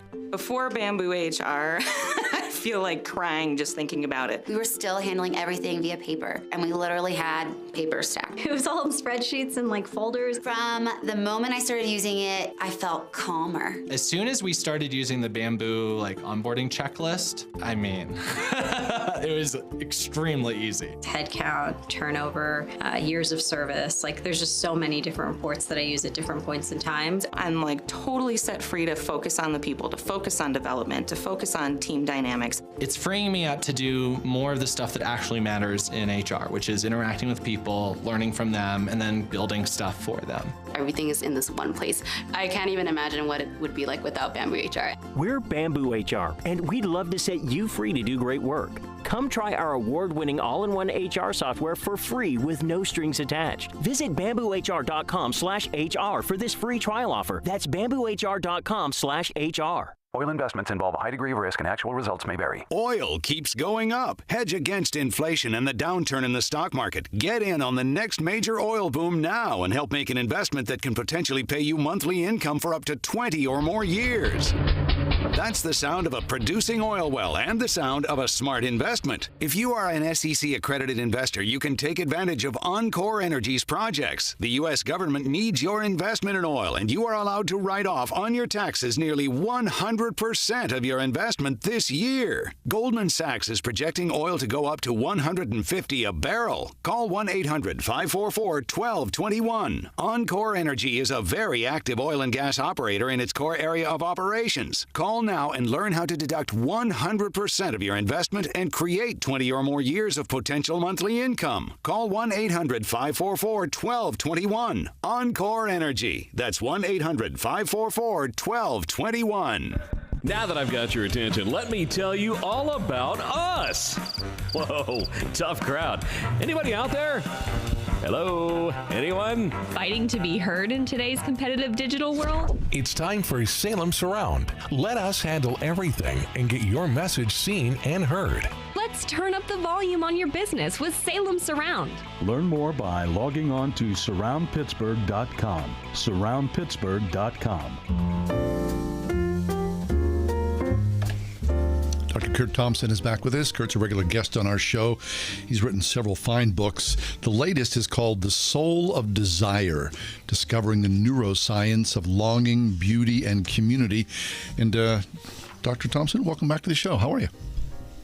My goodness, John, Kathy, it's so great to be with you. And I want to say, John, I so appreciate and empathize with the critique that you have been taking for how it is that you try to communicate with your cell phone and when it comes to texting. Kurt, could you give us some clinical analysis of John's situation, please? It's fine. Well, I want to say, like, I have 2 adult children, and they are, I'm trying to text, and, and I kind of give up on the whole thumb thing. And so I try to voice text, and my kids are looking at me like, oh my gosh, like they look at me as if like I'm talking on a dial-up phone. I mean, it's just bad, because I'm like, well, what do you mean? Why don't you do it with your thumbs? Yeah. Like, please. Now, Please Kurt, don't. you are a learned man. You don't want to start. I tell them, like, you don't want to go down that road with a psychiatrist. Like, you don't. No. You don't want to have that conversation with me, because sooner or later I'm going to be charging you money, and you're going to be paying. You're going to wonder where all your money's gone. And it's just not. No. I just have empathy. I have empathy for someone who is critiqued.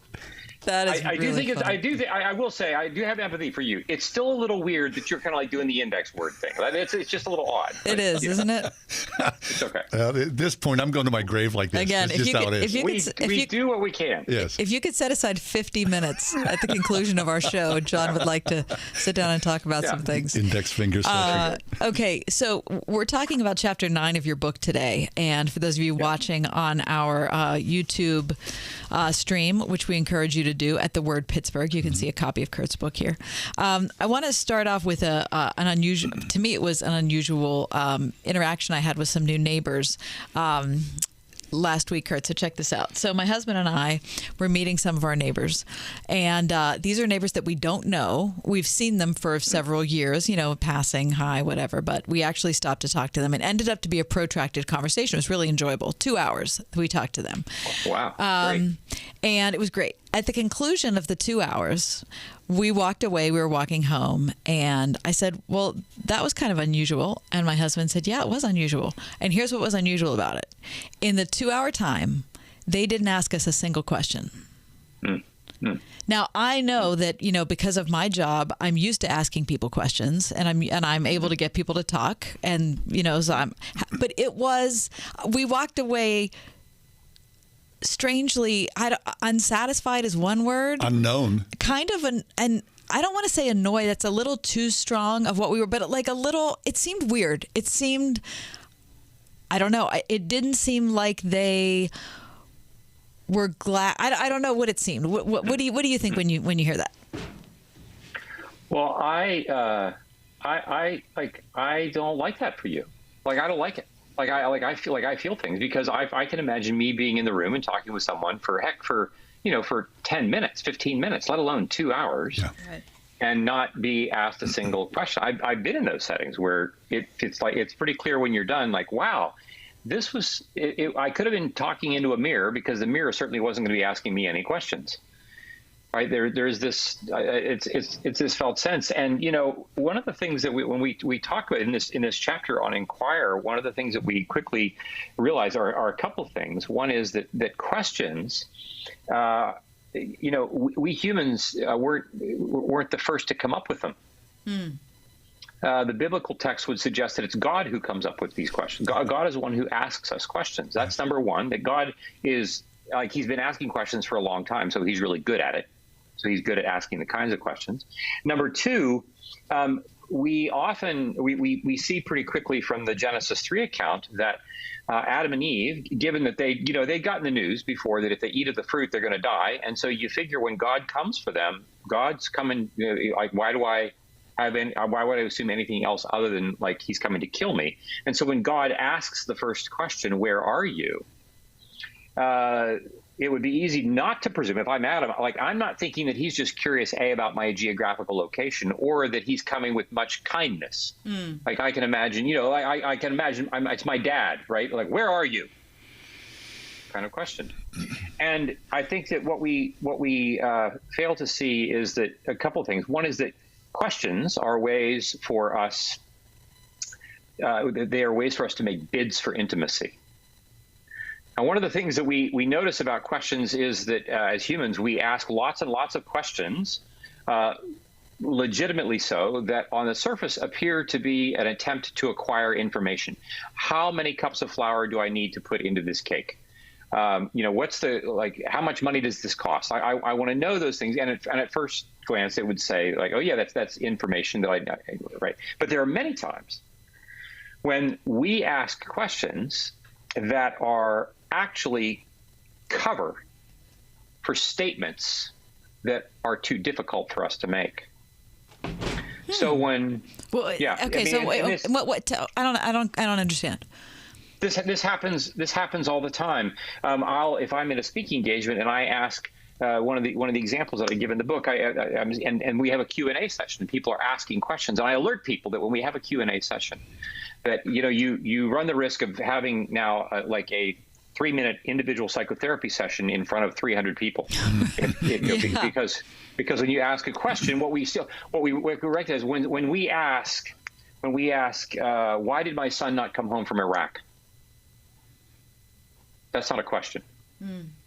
That's a question that is framing a statement of agony that is too great for me to be able to name. And behind that statement of agony is also the longing for my son to be alive. I want something. But sometimes I'm too afraid to name what I want. I'm assuming that what I want is not possible. I'm assuming that what I want is also touching parts of me that are so grief-stricken that it's just easier for me to ask a question. It's easier for someone to ask a question of me, as this woman did in the example that I give. She asked the question, what can I do to help my friend want to get help from her drinking? And of course, it's a completely reasonable question until I ask in return, how would knowing the answer to this question be helpful?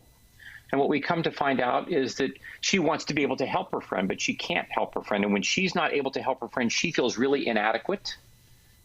And she's really worried that her friend is going to, with her drinking, get into so much trouble that there's going to be really bad consequences, and this person is going to feel responsible.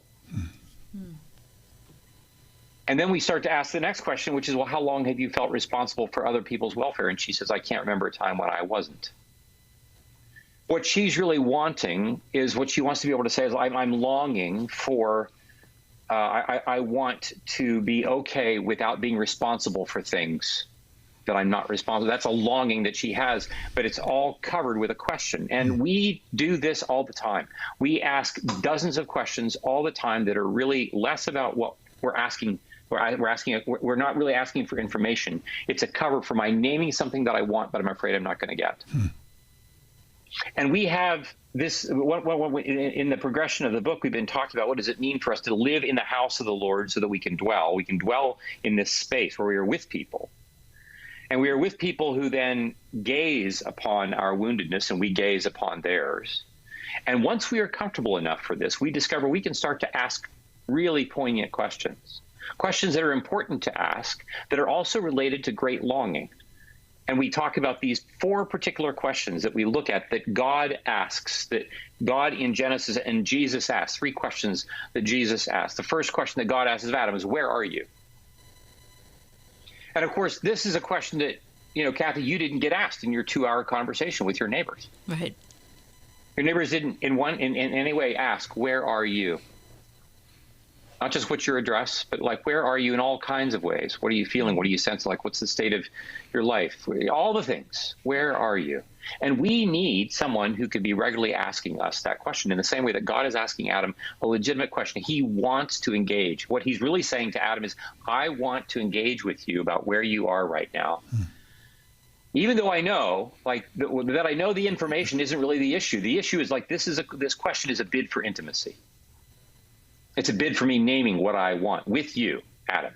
Adam, in his fear, doesn't let God have that conversation. We get to the second question is then in John chapter 1. It's Jesus' first words in John's gospel when he turns to the disciples of John the Baptist coming after him. Jesus turning saw them and asked, what do you want? This is question number 2 from God. What do you want? And naming what we want, naming our longings is really hard for us to do, right? When Jesus asked me, Kurt, what do you want? I first asked him in return, could you please tell me what my options are? Because I don't want to screw this up. I don't want to answer this the wrong way. I want to get the right answer to this. Naming what we want is crucially important, and it is an exercise that we often don't enter into because we worry, or because perhaps naming what I wanted at some point in my past was connected with shame or connected with trauma in such a way that to name what I want feels too dangerous. Or to name what I want, I'm going to get in trouble for being too selfish or wanting too much. So Jesus asks us this question, and he wants us to be engaged in it's a bid for intimacy with John's disciples. This is what Jesus is getting at.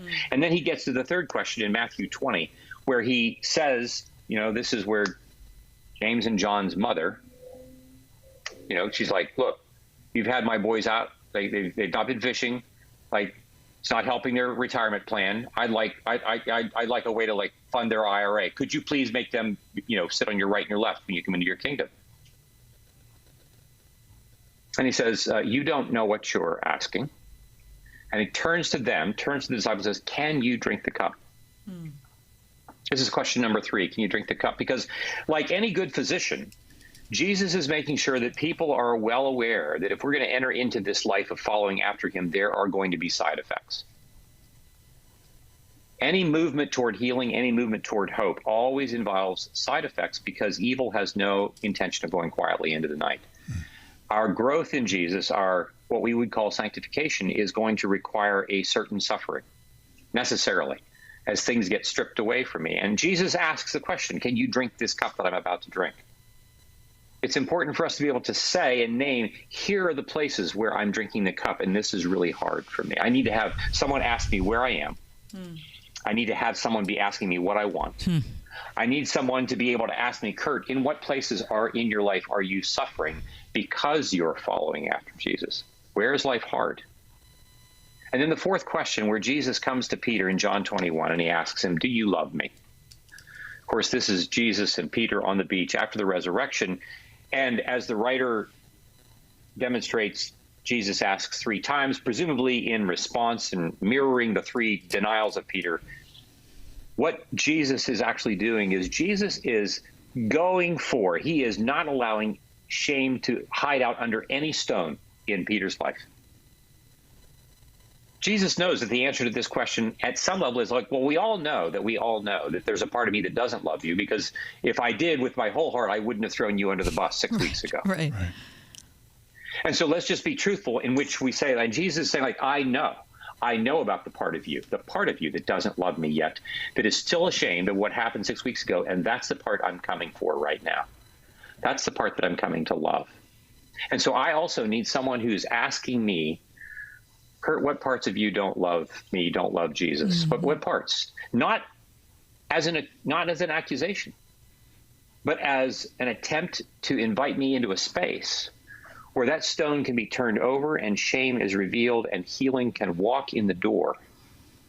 But I can't do that. I can't ask these questions. I can't inquire. I can't inquire of others. I can't have others on a regular basis inquiring with me if I'm not first dwelling and gazing. And if we want to become people of beauty and goodness, if we want to become outposts of that beauty and goodness in our world, whether it's in our churches, in our schools, in our homes, in our neighborhoods, it's going to be crucial that we are dwelling, gazing, so that we can inquire. And these are things that we have to be trained to do. And I would say, Kathy, somewhere along the line, I would dare say that your neighbors grew up in homes where someone actually had not been curious about them. Mm-hmm. Yeah, I can imagine that. Because no one was curious about them, they also have not learned how to be curious about themselves and therefore of other people. And I wish that were different. That's Dr. Kurt Thompson. The new book is called The Soul of Desire, Discovering the Neuroscience of Longing, Beauty, and Community. It is so good. Fabulous. We love it. Kurt, we love you too. Thanks for being with us Always again. Pleasure. Love you guys. All right. Love you. We'll see you. Take a quick break, come back. Does it make sense? Does it make sense? If we don't have a base in the Black and Latino community, we can't branch out. You've got to have a strategy, and that's at least my strategy.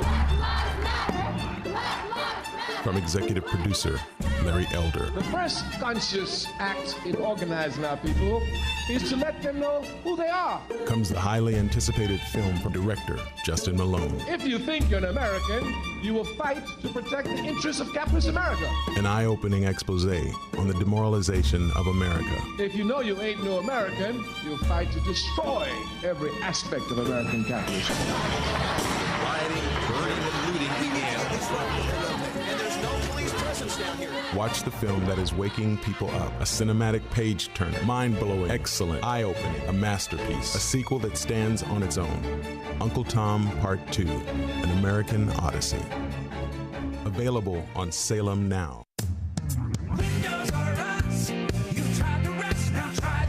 When it's time to replace your roof, siding, gutters, and downspouts, entry doors, and of course windows, you can count on Windows R Us, the area's premier exterior replacement company. This is John Steigerwald. With over 50 years experience in the home remodeling industry, Windows R Us offers repair and replacement for all your exterior home projects. Why pay double with some other companies? Windows R Us will always give you the best price on the best in-class products, backed by the best warranties in the industry, all with zero sales pressure. And speaking of zero, right now get zero interest financing for 12 months and no processing fee, with prices set to increase on all exterior products. Lock in your quote today. Schedule a free estimate and inspection today at WindowsRUsPittsburgh.com. You've tried the rest, now try the best. WindowsRUsPittsburgh.com. Windows R Us. You've tried the rest, now try the best. Studies show decades of increased taxpayer spending per student has failed to improve educational performance. Can't we do better? Pittsburgh's Christian schools say we can. Right now, local Christian schools are offering half-price tuitions for first-time enrollees, like Cornerstone Prep in West Mifflin, If you're looking for a safe environment for kids to learn where character matters and academic excellence is served by highly qualified teachers, consider Christian education. Visit wordfm.com/tuitions. 101.5 WORD-FM Pittsburgh. On your smart speaker by saying, play the word Pittsburgh. And on your phone via the Word FM mobile app, iHeart, TuneIn, and Odyssey. Each year, thousands of women are enslaved and sold like property in the U.S., and Pittsburgh ranks among the top 10 cities for human trafficking. But that's about to change. Thanks to Refuge for Women, the nation's largest nonprofit faith-based organization of its kind, providing safe housing and specialized long-term care free of charge to women escaping this criminal industry. An expensive undertaking, one that deserves our support. Learn how you can help at refugeforwomen.org/Pittsburgh. Clear skies expected for tonight. It'll be good weather for sleeping. Tonight we'll see a low of 60. Tomorrow, mostly sunny skies. A nice day on tap with a high of 80. Clear skies for tomorrow night. Great evening for football. The low 58. As we wrap up the week Friday, we'll see mostly sunny skies. Expect a high Friday of 83. Saturday, partly sunny. The high 84. With your AccuWeather forecast, I'm forecaster Drew Shannon.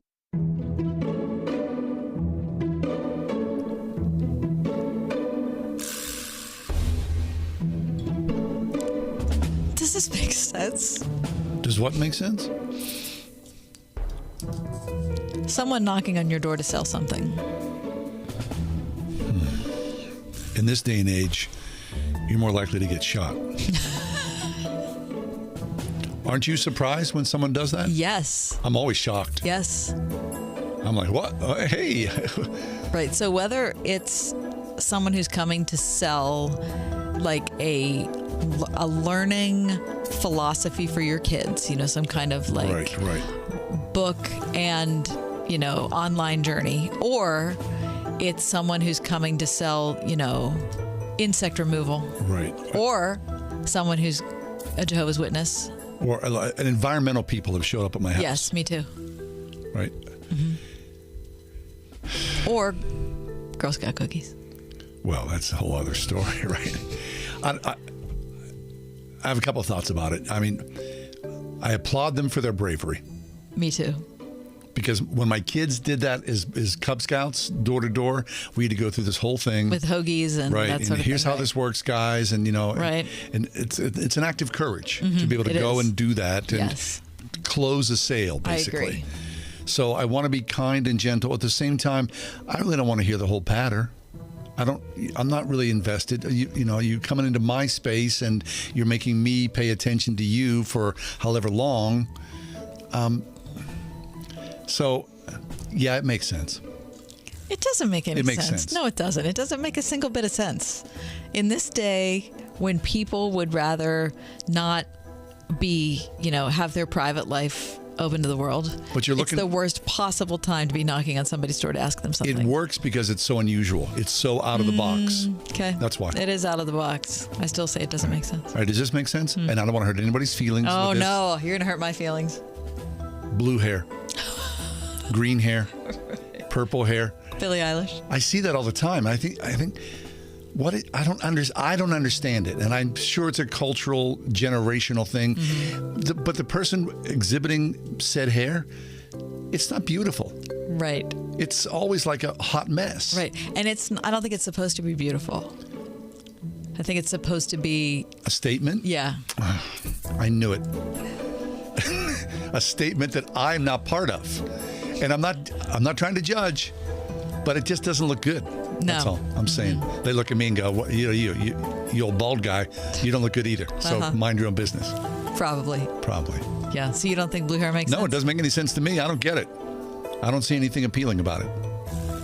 I don't think it makes sense either. Don't knock on our doors with blue hair, because that don't make any sense at all. 101.5 WORD. What happens when you open God's Word every day? I'm Alan Jackson, and I have the privilege of joining you every weekday here on the radio. I see the transforming effect of God's Word daily. Lives are changed because His Word gives us insight for the challenges we face and encouragement in our walk with the Lord. Join me and let's see what God has in store for us today. A fresh look at Scripture, weekday mornings at 9:30. Alan Jackson Ministries on 101.5 WORD.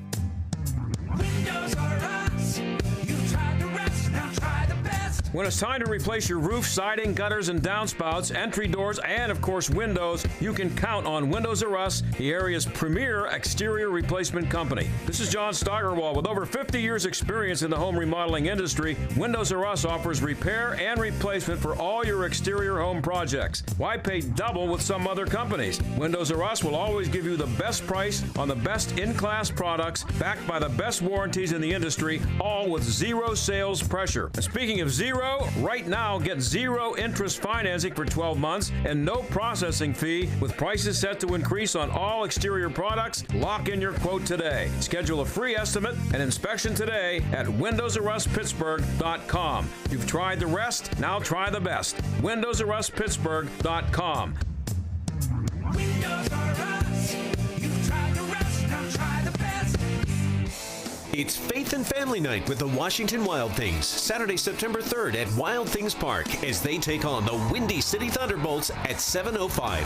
Come early for the 20th anniversary poster series giveaway to the first 1,000 fans while supplies last. And stick around as players share personal stories of faith and testimony after the game. And stop by the Word FM table to say hi. Faith and Family Night with the Washington Wild Things. It's gonna be wild. Saturday, September 3rd. Get tickets now at wordfm.com/wildthings.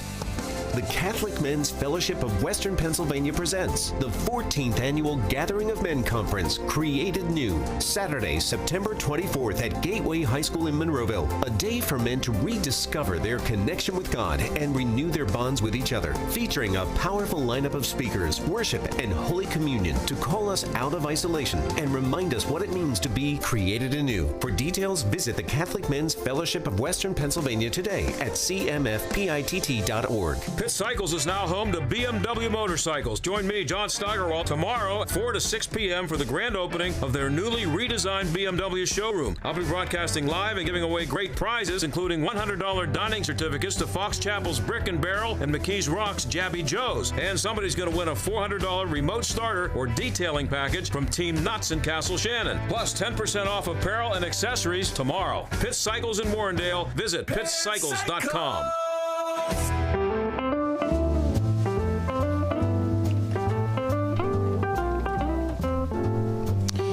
Caregiving is a really hard, thankless, and taxing situation to be in. And some people are caregivers for a season. Some people are caregivers for life. Oh my gosh! Your father-in-law. Yep. He was a caregiver for decades, right? Yeah. My mother-in-law found out she had MS when she was in her 30s, and she lived until she was 82. And my father-in-law was a caregiver for most of that time. Yeah. So it's for people who are from the outside looking in, it's not that you don't care. It's not that you don't know what to do. You can't insert yourself into someone else's family. Right. You can't take away the pain of it, because it is. It's the reality of it. But you see someone struggling with it and you think, I wish I could step in and do something. And so oftentimes you just kind of walk away and just kind of say, I'm praying for you. I don't know what else to do. Well, that's where the church steps in, right? Because the church can be a great resource for caregivers. For sure. But a lot of people don't have a church. And a lot of people who do have a church aren't good at letting people from the church help them. And probably in many instances, the church is not so great in responding. Right, meals are one thing. A lot of churches have meal ministries where the deacons are able to make and deliver meals, and then there's the meal chain, right? But just the day-to-day of getting up, getting dressed, getting bathed, changing, dirty linens, dirty underwear, paying bills, all that. It's an awful lot. Figuring out car repairs or alterations to a car to accommodate a disability. Putting an addition on a house or converting a room into something for a family member. I mean, these are really very, very hard decisions and processes. I have done this. I've done it. I've done it. The thing about our family, I'm one of 7 kids. So the caregiving was spread out amongst all 7 of us. Sure. A lot of people we know, are only children or other people living out of the city. And not to say that you're stuck with it, but in some ways you are stuck with it. Right. It's your job. It's a full-time job for a lot of people. And when I was caring for my parents, and they didn't live with me, but they lived close by, it was what I did the moment I woke up in the morning, and that was what I was doing until I went to bed. It was other than my job and trying to connect with my own, husband and kids. That's what I did. That was all I did. For how long? Probably a better part of 4 years. So do you feel... Maybe 5 years. I would imagine, and, again, I've not done this like you've done it or many, many people. You're isolated. Your life's on hold, essentially. Yeah, for sure. Because that's your focus is on the other person. Yep. So your cares, your needs, your desires are far secondary. Yeah, like you going to the doctor doesn't happen. You going to the dentist doesn't happen. You going to, get new shoes or whatever doesn't happen. That's just the way it is. And I'm not saying like cry me a river. I was very, very grateful that I was able to do that for my mom and dad. I really was. I would never have had it another way. But it is a different way of living. It's just is. And it's not a different way of living that you decide to do. It's something that comes upon you. Right. Yeah. And all that time, did you feel as though if I had the resources, someone else I could hire to step in? I did think about that. But there are a lot of family dynamics at play, where I just... Is there money, spending the money? Right. And is that going to be right for my mom and dad? To have a stranger come in. Yep. And I don't know that stranger, and what are they going to do? And it's not like I ever thought, well, I would be better at caregiving than they are. It's not that. It's just a matter of familiarity of, you want your parents to be as happy as they can be while they're going through whatever they're going through. And so getting used to an anonymous person in their house, that's a very, very hard thing. Right. We did that with my in-laws. But there was a stranger that showed up? There was a stranger there. We had around-the-clock nursing care when my father-in-law got sick, and my mother-in-law had advanced MS. And that is a difficult circumstance filled with a lot of people who are doing a terrific job and a lot of people that are barely doing the job. And it's hard. So you have to really keep on top of that to make sure it's happening. And so you end up putting so much time into double checking the people who are taking care of your parents that you might as well just do it. Right. My sister and brother-in-law, they live in Virginia. They're doing exactly this with my brother-in-law's parents. He's a retired pastor and his wife. They're both in their 90s, living in a house next door to my sister and brother-in-law. Mm-hmm. They bring people in during the day. But like what you're saying is that's what made me think of this. It resonates because some of the people come in, excellent.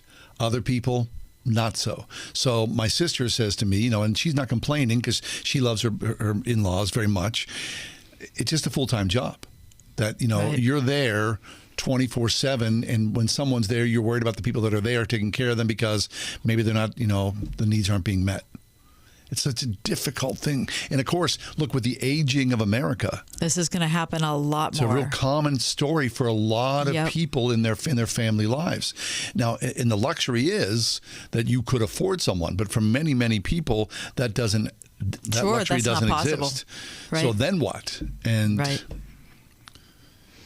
Yeah, and let me just say again, it's not, if you decide you're going to look for a new job, you're looking for a job and then you're saying yes to the job. But this oftentimes has no warning attached to it. Everything's going along fine, and then all of a sudden it's not. And then you're in a crisis mode, and you have to figure it out on the fly without a lot of planning. And, it can be really taxing. Okay, so the church is good at a lot of things. Now, and different churches are good at different things. Right. I wonder, is there a parachurch ministry out there that provides this? That's a good question. I mean, I can't imagine it would be free, first of all, right? Because you're requiring it's a full-time job. Right. So someone's going to be, but I wonder,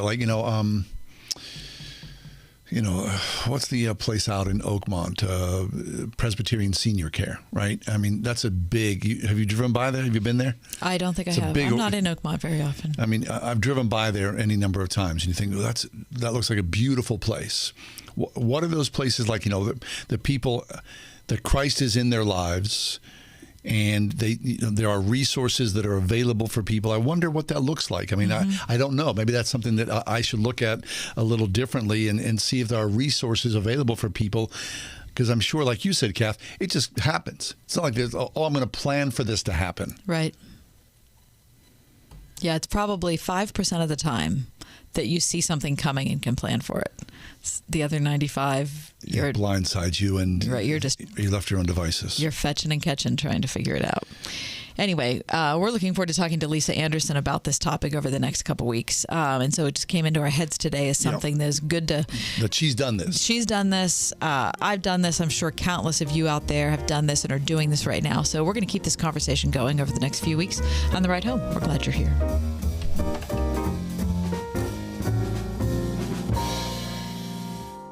It's true. Difficult times have a way of focusing us. We have to think about what matters most when it comes to our spending, our health care. No doubt. This is why so many people are joining Medi-Share right now. Medi-Share is a trusted way to save up to 50% on your monthly health care costs. More than 400,000 people have already made the switch. It's pretty obvious why, too, especially now during this challenging season with healthcare costs and out-of-pocket expenses going up. Medi-Share can save you a lot of money. The typical family saves $500 a month. And Medi-Share is a Christian healthcare sharing ministry that's worked beautifully for 29 years. There are different options to choose from to fit your budget. I'll give you the number here in a second. And if you call, you can get a price within 2 minutes. Maybe now is the perfect time to make the switch and start saving. Here you go. Call 844-57-BIBLE. That's 844-57-BIBLE. 844-57-BIBLE. Our little brother says the word dodo word 40 times a day. Should we be saying that word on Word FM? You started it. Okay. So, here we are with Uncle Ryan with 3 reasons why you'd be a tweet if you bought a home this year and didn't use us at United Faith Mortgage. The biggest reason is our direct lender advantage. We use our own money. And there's no middleman, which means we can often get you a better rate, saving you monthly and lifelong money. We also pay $1,000 of your closing costs on all new home purchases. And just as important to me as saving listeners money is the super service part. Our small team is specifically committed to Word FM. You will not get to a closing and find anything hidden. It's a partnership all the way around. So, don't via, and we're done. We are United Faith Mortgage. United Mortgage Corp, Melville, New York. NMLS number 1330. Pennsylvania Department of Banking and Securities. Mortgage lender license 22672. When it comes to your child's education, do you feel like you have a partner in your current school? Or is it more like you're on your own? As you look ahead to next year, now's a perfect time to consider a quality Christian education with a school who will be a true educational partner for you and your family. Many of our area's finest Christian schools are offering half-price tuitions for first-time enrollees, like Champion Christian School in Champion, PA.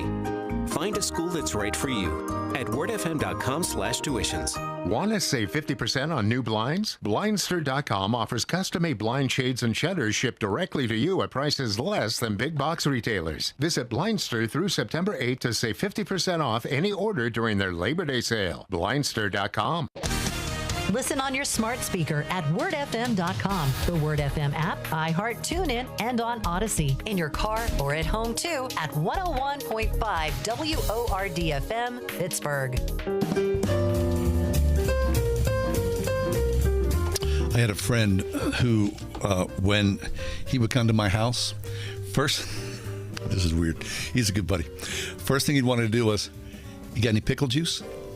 I'm like, "What?" He would go into my fridge. This is like college, and I rarely had pickles. Go into my fridge and get the jar of pickles and drink the pickle juice. Okay, first of all, that's disgusting that he would put his mouth on your pickle jar. This is college guys. He'd drink the pickle juice. But that does sound delicious to me.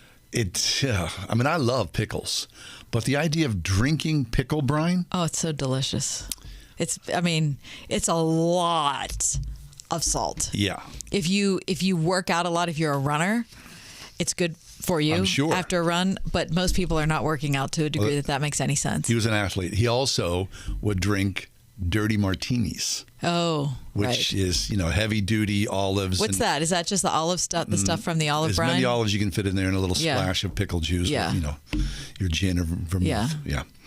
Okay, so you were talking earlier about pickle juice as a marinade. Mm-hmm. So I saw an article, an ode to pickle juice. All right. Which goes into detail about the dirty martini and the marinade. The article written by Samantha Maxwell at Paste says that she has used pickle juice as a marinade for years. Chicken in the fridge, I need to use it up and don't know what to do with it. You would not believe the difference a couple of hours in a pickle juice can make for your chicken. It takes on a salty, savory flavor that makes even the toughest, most boring chicken breast recipe come alive in juicy, briny glory. She also uses pickle juice to enhance a salad. Pickle juice is a great substitute for plain vinegar. In fact, it's even better. When plain distilled vinegar offers plenty of acidity, pickle juice offers that plus all the flavor of the seasoning. Pickle brine is at its best when it's alone, unadored, sitting in a chilled jar, just waiting for me to take a swig. One morning, after I had imbibed in one too many martinis, I bravely hobbled across my studio apartment to open the fridge door and gaze inside. And there I saw pickle juice, hands shaking, she says. I reached for the bottle, unscrewed the metal lid with one deft movement, took a tiny tentative sip. The relief that washed over me was immediate. Apparently, it goes well beyond the health benefits. Downing that much sodium on a regular basis counteracts the benefits of the electrolytes. I bet it does. For those who love salty, savory, umami flavors, pickle juice is far more delicious than even the finest of Mott's apple offerings. Unfortunately, buying jars of pickles on the regular just for that sweet nectar can be expensive, so she purchases full gallons of pickle juice on Amazon. You're kidding. Mm-hmm. Full gallons. I never knew that was a thing. I did not either. Yeah. Okay, so so you just throw yours away? Well, I mean, after this conversation, you're going to be keeping it. I always look at it like I wish and my wife's an excellent cook. Right. But she kind of blows by. No, she shouldn't. It's so delicious. Seriously, if you put it in tuna salad, it takes your tuna salad from here to sky high. Okay, remember at the beginning of the pandemic, there was, even still, there was my great sort of splurge is buying Clausen's pickles. Oh, I know. You got so into those. I love those. But you could not find Clausen's pickles. I remember that. So there were these other brands that came. Yes. And there was this brand that we bought that had dill, a big chunk of dill. It was gorgeous to look at. Boar's Head. I don't know what it was. Okay. But anyway, it was just so pretty. When it was all done, And to have a carrot in there, too? Yeah. Yeah, I was that's Boar's Head. Okay. I said, let's just leave it in the fridge so I can just look at it when I open up the fridge once in a while. Right, there's dill and a slice of carrot in there. Beautiful. And I always, it's so exciting when I get to the end because whoever eats the last pickle gets to eat that. That's our rule. Gets the carrot. That's our rule.